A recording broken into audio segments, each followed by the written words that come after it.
And for Money Tuesday, how would you like to be a millionaire? Well, research shows more and more people are investing in their futures, and many are even becoming millionaires by the time they retire. How are they doing this? Stewart with the Welch Group joins us here with some Money Tuesday tips on how you could be one of them. Hey, Stewart, good to see you this morning. Good morning, Mike. Before you talk about this survey and some of what this research found, Warren Buffett, by the way, made most of his fortune after the age of 65. Now, some of that related to compounding interest, and other factors, but it kind of relates to this Fidelity Investments, completed survey and review, right? Yeah, so Fidelity Investments just completed a survey looking at their 401k IRA accounts, and their 401k IRA account millionaires were up 74%. It's just a huge number, 750,000 accounts. So the question is, can you do that? And I think the answer is yes, but you need to follow 6 tips. And the first one is you want to start early. And it is true that Warren Buffett made most of his money late, but he started really early building a foundation. So really, really important that you get that compounding going.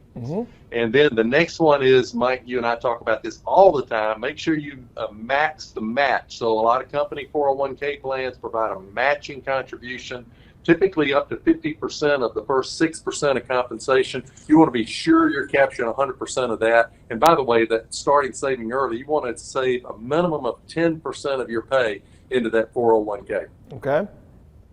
And very risky buying stocks. That might intimidate some people, but it's very easy to do now, especially with the low-fee online brokerage services.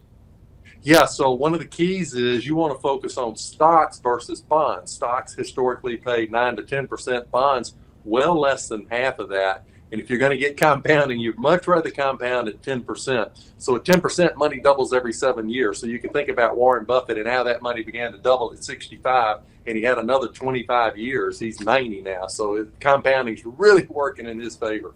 Now, when you talk about increasing contributions, are you talking about monthly dollar cost averaging here?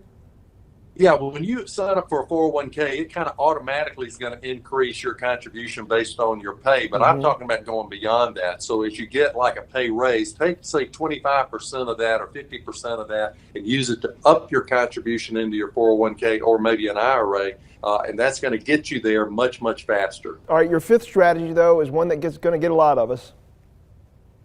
And the fifth one is going to be avoid loans. So a lot of people say, I need money, I'm going to borrow from a 401k. I love borrowing for myself. It's really stealing from yourself because you're stealing away that compounding.